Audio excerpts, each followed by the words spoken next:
You done with your Oreo? Yeah, done with my Oreo. Okay, good.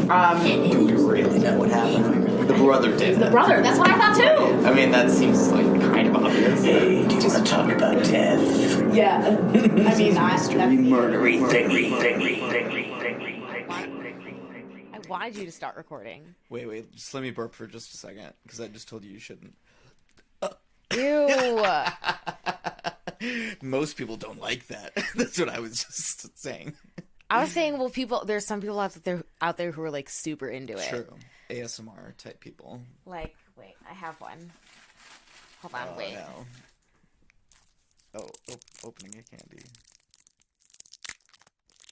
It's a bit of a strange sound. I like it. And I think because it's me, it means sugar.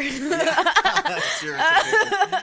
Welcome to the ASMR podcast, Mystery Murdery. Yep, we're an ASMR podcast. We're now an ASMR podcast. About mysteries. And murderies. Thingies. And thingies. ASMR. I think both of us have murderies today. It's true. Well, yeah, yours is definitely murderies. You said it might be a serial killer or not, but definitely lots murder. of murder, right? That would strongly imply. Fucked up. Super fucked up, yeah. Dude, should we have like a psychology episode where we like expand on like, because I feel like that's my whole thing about true crime is like the why. Yeah. There's sort of like a meta mystery of like, why do people do these crazy, like, terrible things? Yeah. Like, why would anyone kill another person or do any of this? Like, what's going on in someone's head? Right. Like, that's sort of a mystery. What does it take? I think that's why I like the snapped ones, because then you're like, oh shit, could this happen to any of us? Isn't that a show? Snapped? Yes, I love it snapped. But I feel like it's a lot of like, let's portray this woman as stereotypical and jealous and manipulating. When you like read more about it, and it was a little more nuanced than that. It was yes. Yeah. Yes. Wasn't quite that way, sure. As it is on the half-hour show on ID Channel. Yeah. It's on ID Channel, right? Yes. Yeah, cool. Who should go first Cool. This week? I don't know. I don't really have a preference. By the way, thanks for waiting a day for us, y'all. Oh. No, it's funny. Actually, God. I was like telling Bridget about it earlier, my brother's fiance, Bridget. And I was like, yeah, we're like kind of late, so we kind of feel bad. And then I was like, yeah, because, you know, Chloe's got like a ton of stuff. She's getting to the end of the semester, and like her show opens today, and my show opens today. And then I thought, like, oh yeah, that's why, because we're super busy. So hey, super busy. We do lots of theater and stuff. So literally, sorry. this past week has been like, no, I don't have time to nap. That's how I know when I'm busy. That's fucking serious. I mean, it is for right? me. Y'all think I'm kidding? I'm not. I mean, you do have a shirt that says Queen of Naps. I do. For a reason. So if you don't claim it, I'm just going to go first, because, you know, that's my whole thing. So I am doing a unsolved killing, and I do have to give another shout out, as I always do, to the list of unsolved deaths Wikipedia page, because it's like my favorite Wikipedia page. Which is weird, but you know, you know why. You know why. So anyway, this is the death of Henry Weston Smith. And Henry Weston Smith grew up in pre-bellum Connecticut, so just before the Civil War. He was born in January of 1827, and when he had attained the ripe old age of 20, in 1847, he had already gotten married, had a kid, and both of them had died. So lots of tragedy in this guy's life at a very young age. And despite, or maybe, you know, because of that, you know, all that tragedy, Henry became a preacher as well over the course of the next 3 years in the Methodist faith. And then time goes by, you know, et cetera, we get to 1858. And by this time, Henry's remarried. He has 4 kids. We're on his way to having 4 kids at least. And eventually he moves to Massachusetts and joins the Union Army in the 52nd Infantry during the American Civil War, which, funnily enough, because I'm super nerdy, I've been reading American Historical Documents, Harvard Classics book, and I just read this long... No brag. Humble brag. But no, I mean, I almost read it all the way through from cover to cover. It's a good read, but part of it was the Battle of Gettysburg. And it was this, like, narrative account of it from a guy who was, like, a colonel in the Battle of Gettysburg. Which was, like, the seminal battle at the end of the Civil War, right? Just before the end of most of the fighting.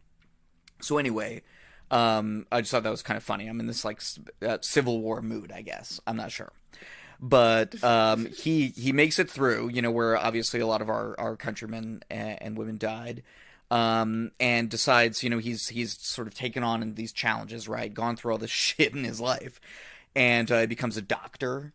So he's not, I don't know. It's like, I just like to kind of explore these people, right? We tell, like, these stories and stuff about, he seemed like the kind of person who met adversity, and it just, like, made him go more. What do you mean?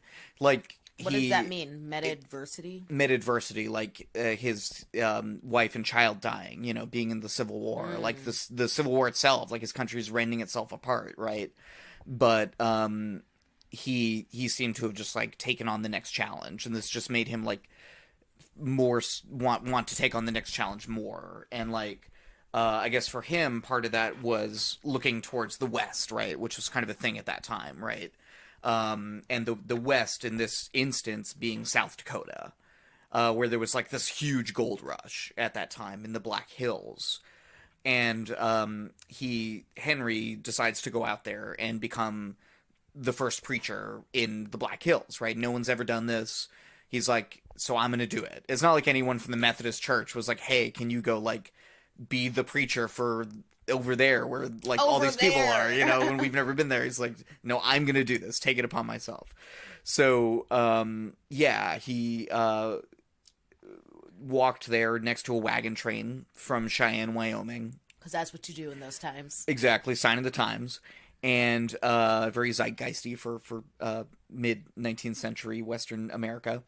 And he reportedly offered to give the wagon owner $5 for letting him kind of come along with his wagon train, right? But the guy said, no, that's okay. Like, he knew he was going out there to be a preacher. He really appreciated that. He was like, no, I want to support your cause. You don't have to pay me anything. Just let him come along. Oh, wow. And Henry was, he just immediately started preaching, right? Because that's, like, what he was there to do. He was, like, literally on his mission. And he started this on May 7th, 1876 in Custer City. Custer City. South Dakota, I assume. Or maybe it's Wyoming, I'm not sure. So he did his first service there to 30 men and 5 women. And he then quickly kind of moved on a little bit to Deadwood, which, of course, the famous, Deadwood, the HBO series about it, all that stuff. I'll mention that towards the end. Oh. Yeah, that's, like, where he was partly from. Or I think he lived there, or just outside of town. So anyway, he kind of installed himself there as a literal street preacher. Like, the, few dirt streets that they had in, Deadwood at that time. He would literally just stand in front of a shop or on a street corner and just start preaching. I mean, there's a long tradition of this, right? Going back thousands of years. And he was definitely part of it. Well, the other day when I was walking outside Watterson, there was a guy with a microphone preaching the Bible. Exactly. A couple episodes ago, I did, about Allah, Charles 13X. He was a street preacher. His whole ministry was on the street, so it's a recurrent idea, which is interesting. And Henry was like, I mean, this was his thing, right? He was there to, like, take it to the people. He I'm sure saw himself as some kind of, like, biblical type figure, which I think is interesting. Okay, so here's I'm going to do a few quotes in this episode, as I told you earlier. Well, as a preacher. Sure. I'll do them in my best preacher voice. Not that you're a preacher, but the guy we're talking about is a preacher. Yes, that's his whole thing. So here's a quote from a Mr. Captain Gardner, or something. Quote, he preached frequently in Deadwood, generally in front of Benton and Deatkin's drugstore or in front of my store. In those days, the town had 3,000 to 4,000 people. located mostly on one street, and he had no trouble in securing an audience. He was a man about 6 feet tall with a fine physique, and I should say 40 years old. He was very quiet and unassuming in manner. I know nothing of his past life, as he never volunteered to tell me, and it was not wise in those days to inquire too closely into a man's antecedents. Close quote. Which, I love the end of that quote. It's just like, that's a sign of the times, late 19th century Western America. Like, we mind our business. Yeah. You might have, like, killed a bunch of people, in the East and just ran out here. Well, I probably shouldn't ask you about that. Just in case. Is that Red Dead Redemption? Well, yeah, I mean, it definitely could be. Other people had, right, I'm cool. Other people had a slightly different view, right, as people always do, of Henry. Other people thought he was just, kind of a bit of an oddball. They would listen to him, kind of give the courtesy, but kind of half-heartedly, out of a sense of, like, decorum, but, they didn't really care, apparently. Some people were, but other people were, like, super into it. So, hey, to each his or her own, as I am wont to say. I've never said that before. So, he also, he couldn't just, like, make his living preaching, right? He had to, like, do something, right?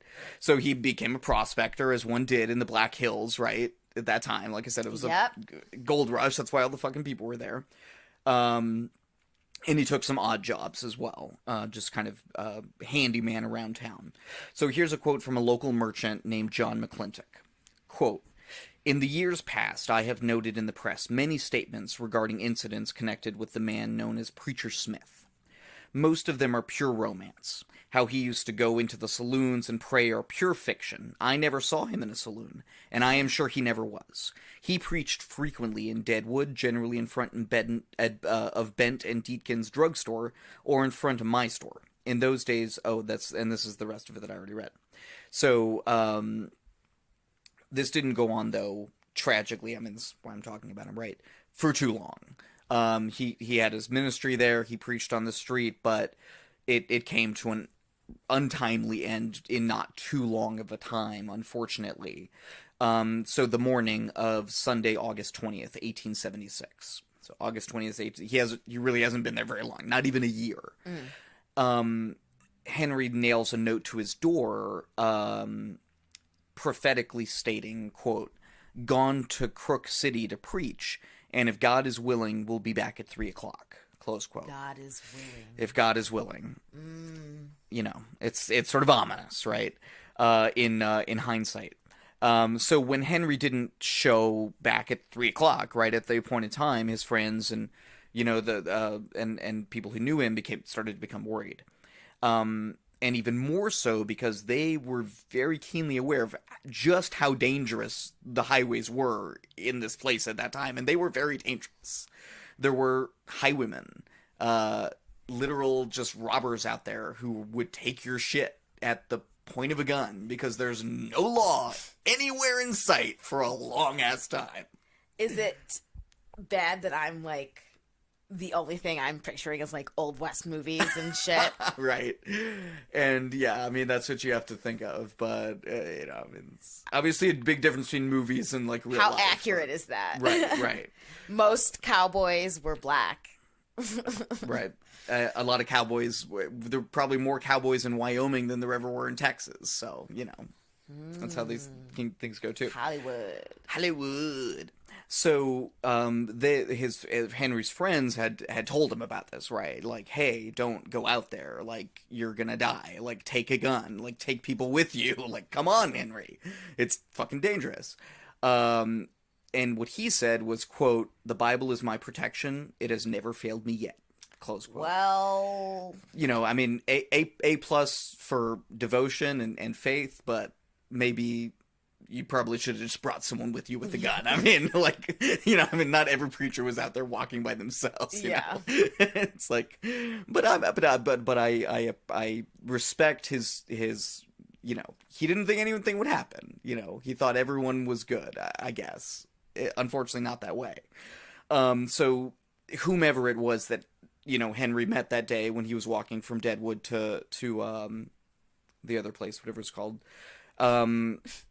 it didn't work out very well. So Okay, what happened? His body was he was shot. He was shot through the heart. He died immediately. Apparently, he was shot once through the heart, which is kind of crazy. And his body was found soon after by a local along the road. The exact location where he was killed remains a mystery. No one really knows exactly where it happened. There were reportedly no signs of a robbery. Just to put that out there.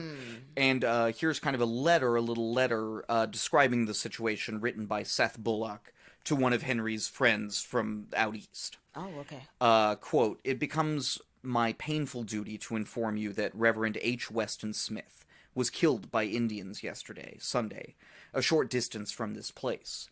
He had an appointment to preach here in the afternoon and was on his way from Crook City when a band of Indians overtook him and shot him.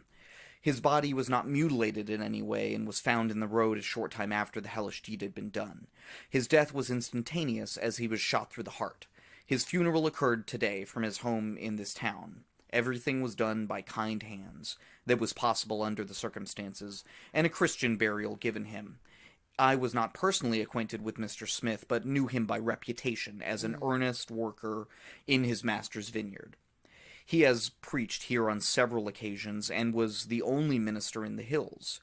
He died in the harness, and his memory will be always with those who knew him. A letter from you which I found in his home causes me to convey this sad intelligence to you." Close quote. I don't know how to react to that. Okay, so let's talk about the quote unquote the Indians thing. So many people at that time, and many people all the way up until today, have simply assumed that he was killed by Native Americans, whereas there is no evidence of that. There's no evidence at all of anything. Yeah, that's why I was like... So it's like, that's just an assumption. But it was such an implicit assumption at the time that everyone just said it as if it were a fact. Oh. And that's where that's kind of coming from in that letter. It was literally just taken as, given that it was Native Americans, but there's just no evidence of that at all. Now, I do have to say, of course, that the native people in that area and the people who were coming in obviously clashed. There were, there was wars fought, in that area between Native Americans and Americans over many, many years. So it's not as if there weren't violence on both sides of the conflict. It's just that in this particular instance, there's just nothing there. We don't know. Yeah, so why would you assume that? It just seems kind of crazy in hindsight, but but a lot of people still do. And the stuff, some of my research, it still just says it as if it were fact. So who knows? But anyway, there was another theory as well as to whom, who could have done this. Other people pointed out that, Henry, he had a nascent but, growing, burgeoning ministry that had apparently attracted the ire of some local vice peddlers, one might say. What are vice peddlers? Prostitution rings, gambling, alcohol, vices, sins, things that Henry Weston Smith would not have approved of and would have been actively encouraging people to stop doing. The outlaws. In other words, stop spending money at their businesses. Hanging at the saloons. Right. There would be fewer of them. And these sinful businnesmen This town ain't big enough for the two of us. Yes, exactly. That's exactly it. So anyway, that theory is pretty plausible as well, I think, as far as, again, the no evidence of this thing goes. It's like, we have no idea, but I think that also could have been it, for sure. Could also have just been a robbery gone wrong, but they just didn't take anything. I mean, who knows, right? Or it could have just been somebody who just wanted to murder someone. Because that happened all the time back then. It seems like a murder, like a straight up murder. Maybe it was an opportunity murder. And that's what I thought, but it was too. so clean. Like, that's weird. I know, just the one shot through the heart seems really weird, too. So, yeah, we'll never really know because, of course, there was no investigation, there was no law enforcement, there was accounts of what happened that we have. And of course, we also have the legacy of Henry Weston Smith, right? He's lived on in popular culture, like I mentioned at the outset. There is a version of Henry that is in the HBO show Deadwood. Apparently, it bears little resemblance to the historical figure, especially in the way that he died. Apparently, I've never seen the show, but that's what I read. It's like completely different.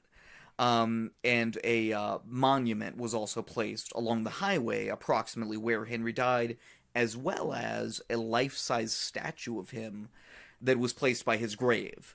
And there have been intermittent sort of memorials over the many, many years since then, up until recently, actually. Because it's interesting, he's sort of a big figure in that area, or for Methodist people who are interested in the West, or among a certain set of people, he's like a big figure. He's even seen as a martyr among a lot of Methodists, apparently, or some people, I guess. I read that somewhere in one of my sources. Wow. So, yeah, that's the death of Henry Weston Smith. That was a good one. Yeah, okay. So my sources, Wikipedia, of course, the Henry Weston Smith page, a page on the Rapid City Journal called Henry Weston Preacher Smith, Doane Robinson, the Encyclopedia of South Dakota, John McLintock, as I mentioned before, that was quoted in the pages of the Black Hills Visitor magazine, where I got some other of my stuff as well. So, the Encyclopedia of South Dakota. Yeah, doesn't that sound interesting, right?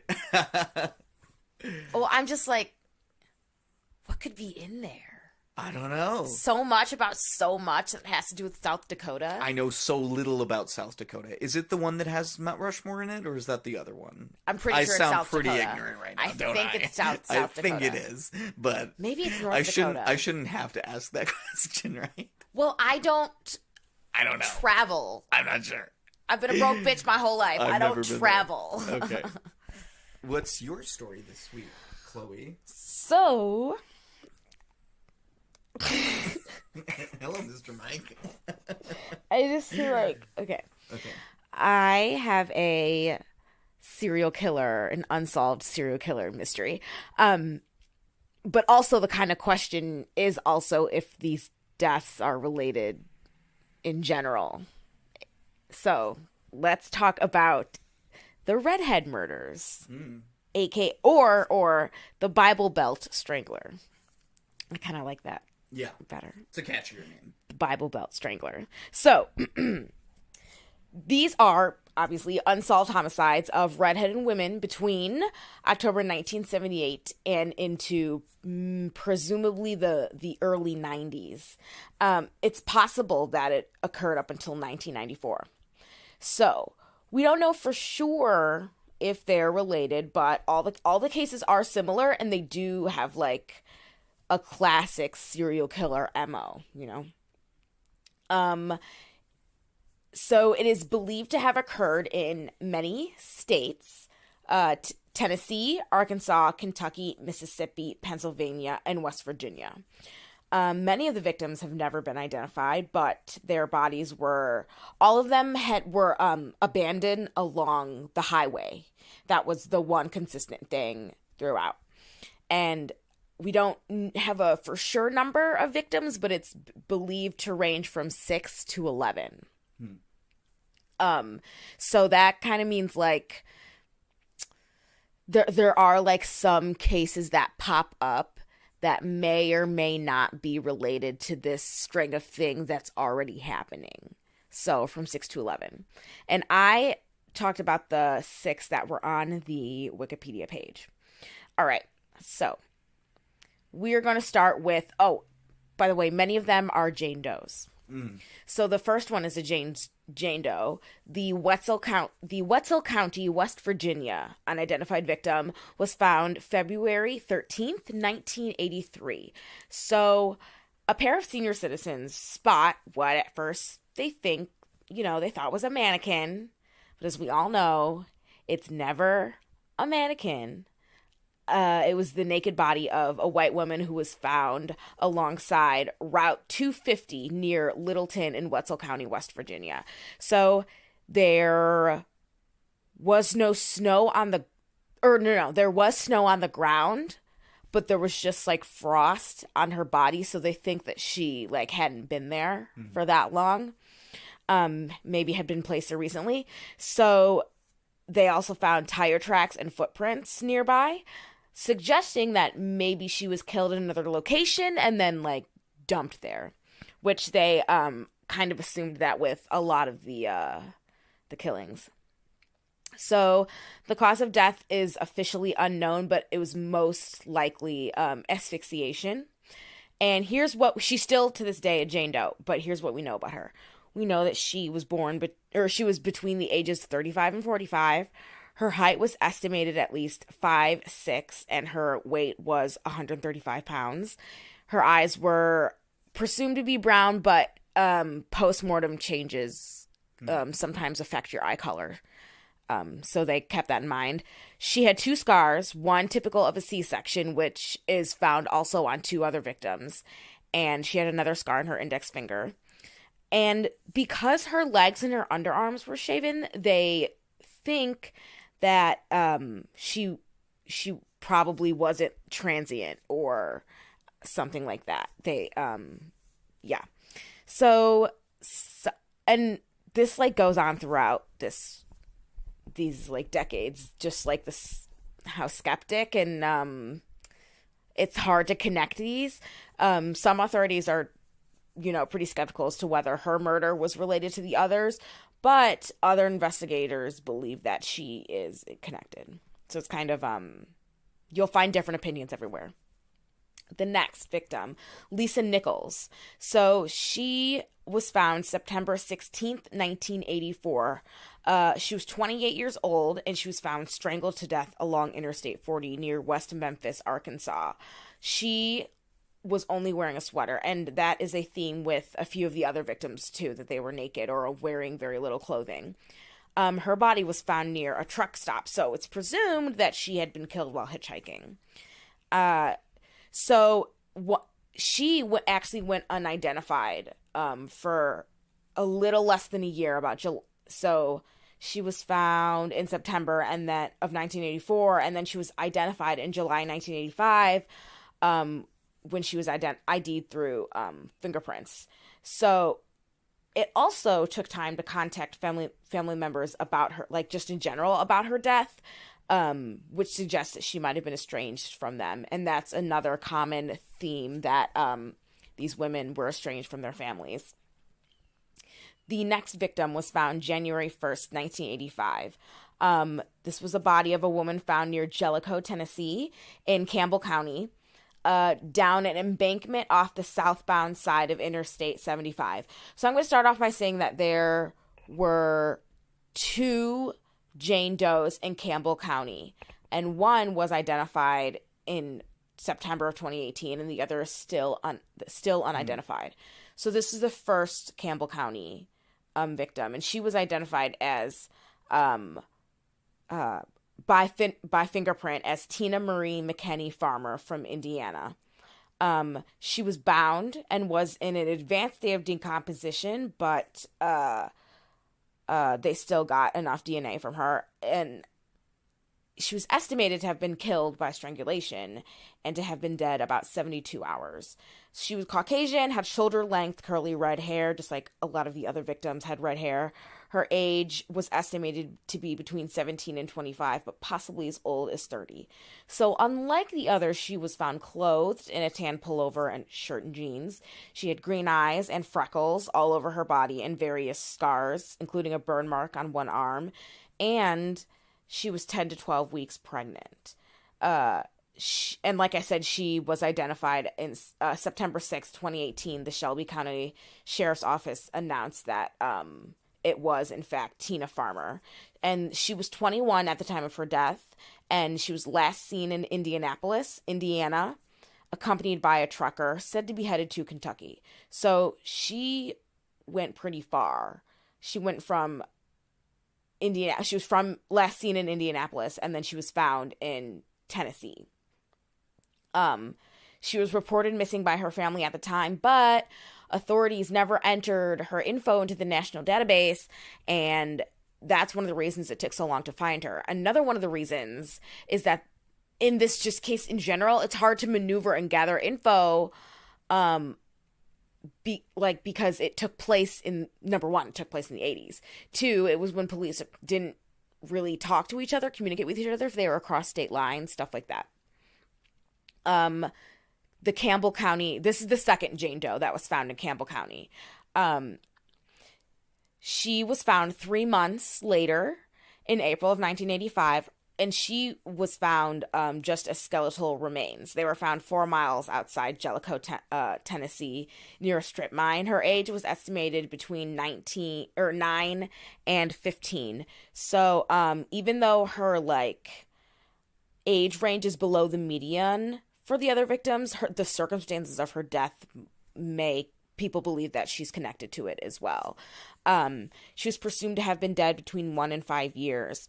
32 bones, including her skull, were recovered from the scene, and her skull was complete, enough to permit a facial reconstruction attempt. So there is a photo of what she may have looked like. She was wearing a necklace and a bracelet. Oh, no, wait. A necklace and bracelet made of plastic buttons was found nearby, as well as boots with some scraps of clothing. But note that they don't know for sure if these items even, belong to her.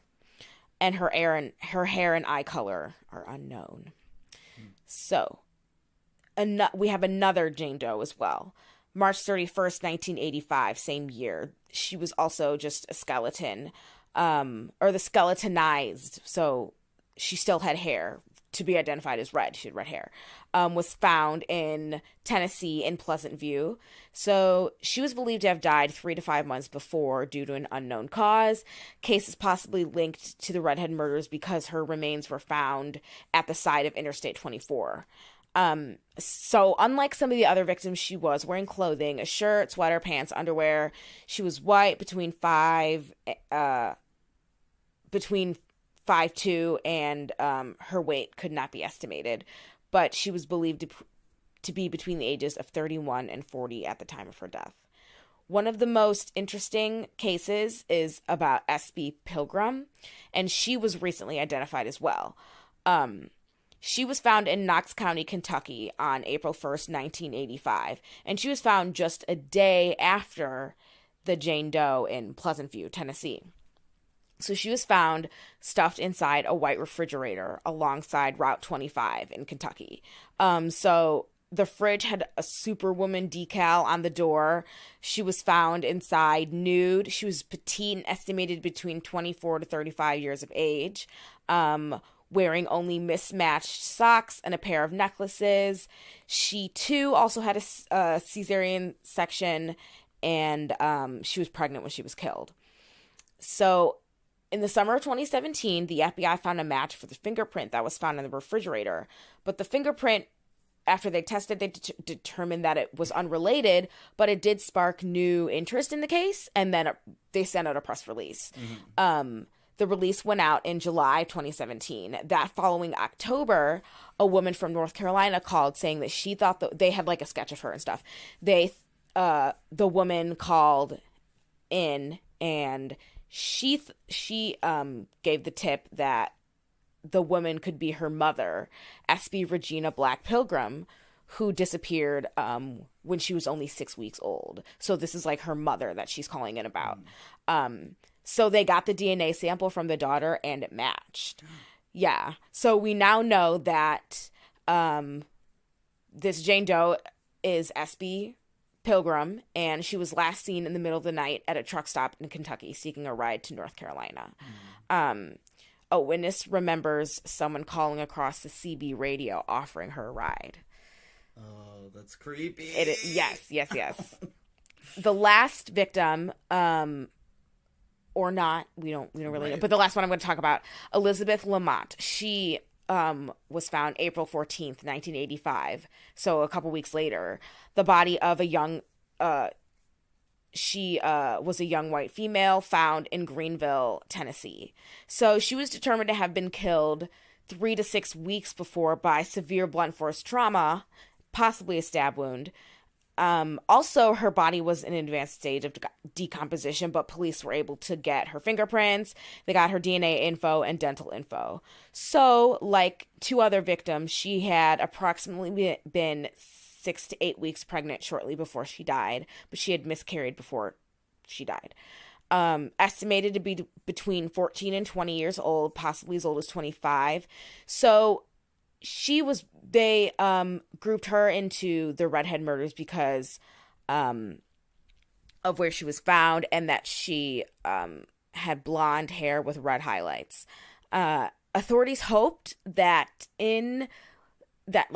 during that time they would identify her body through fingerprints, but they were never successful. So she was not identified as Elizabeth LaMotte until November of 2018.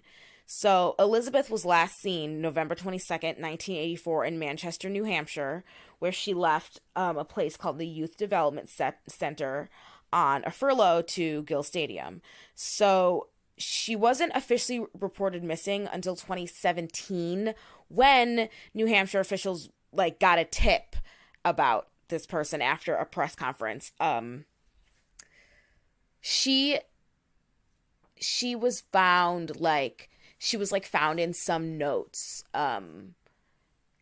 as being the wife of I think they she had multiple names or something like that, and they got her mixed up.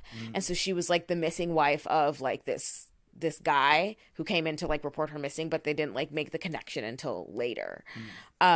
Manchester police detectives spoke with both the Youth Development Center personnel and her family, who all confirmed her disappearance. So this led them to get DNA samples from 2 of her brothers, resulting in the identification. So investigations and theories. So April 24th, 1985, 21 officials from Pennsylvania, Tennessee, Kentucky, Mississippi, and Arkansas met with the FBI. They met with FBI representatives at a 6-hour summit in Tennessee to, talk about this, bring up their cases, and determine if the murders were related. But the result was inconclusive. So it's believed that so many of these women are Jane Does because they were estranged from their family and or were not even native to the states in which they were found. Another interesting little tidbit is that in the spring of 2018, a high school sociology class in Elizabethton, how do you say that? Elizabethton, Tennessee, a place in Tennessee, began researching these Redhead murders for a class project. So the students and their teacher, Alex Campbell, gathered info from multiple police agencies, and then they got advice from an FBI profiler. So what they concluded was that the killer was most likely a truck driver based in Knoxville, Tennessee, who lured sex workers or hitchhikers to his truck before killing them and dumping them.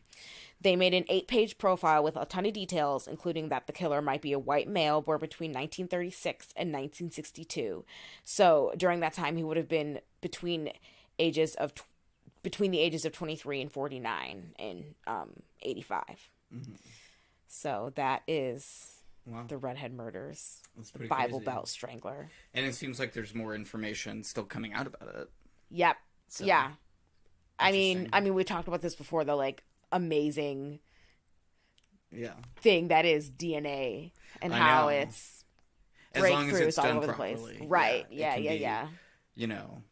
And who knows? I mean, maybe someday they'll find a DNA sample for these and use genealogical DNA to figure out who it is, right? For sure. It just sort of the whole thing just sort of changes the paradigm. But yeah, as well for victim identification, of course, as well.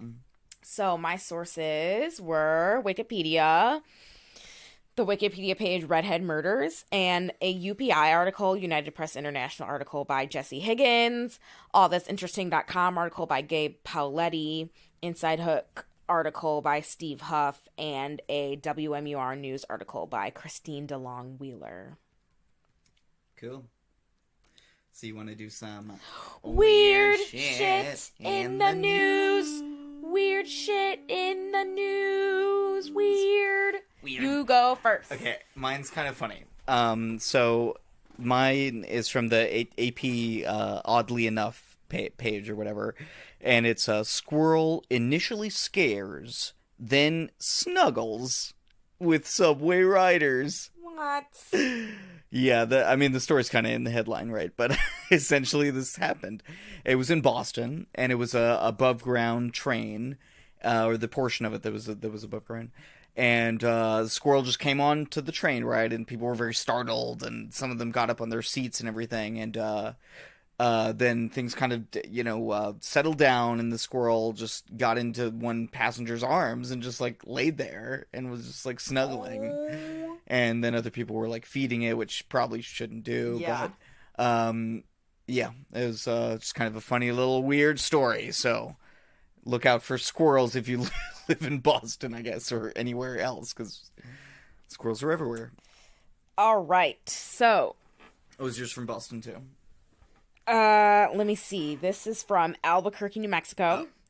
The title is Two clients of spa that offered, quote, vampire facials were diagnosed with HIV. Oh, no. Yeah, this is crazy. So I was like, no way. You are disgusted. Your face. Mario cannot take this shit. I'm very squeamish. So, according to the New Mexico Department of Health, they got these injection-related procedures and of course now the spa is not there anymore. Yeah, I would hope so. But there's a great Instagram picture of fucking Kim Kardashian with this hashtag vampire facials, in which plasma is extracted from a client's own blood, then injected into the face. Oh my God, your face! Terrible. Oh, no. Just terrible. Thank you so much for that. Also, story. It's like bloody. Like, look, ew. It's like Kim Kardashian, and she's like, tonight on Courtney and Kim Take Miami. Hashtag vampire facial. And her face is like bloody, and she's like, has like a blotted towel next to her, and she's like, has this weird smirk on her face. It's very strange. It's very, very strange. Yeah. But yeah, they're offering free HIV testing to anybody who got it. So. Good. Yeah. Great. Thank you so much. So thank You're you. like, thanks for that. Right. Thank you guys I thought for it was listening. interesting. Thanks for listening, you guys. Thanks for listening. And we thanks for listening to us on Thursday. Welcome to Thursday, I guess, right? And yeah. Once I graduate, things will be better. Yeah, that's probably generally true. I have 7 days, baby. 7 days. Give me a high five, team mystery.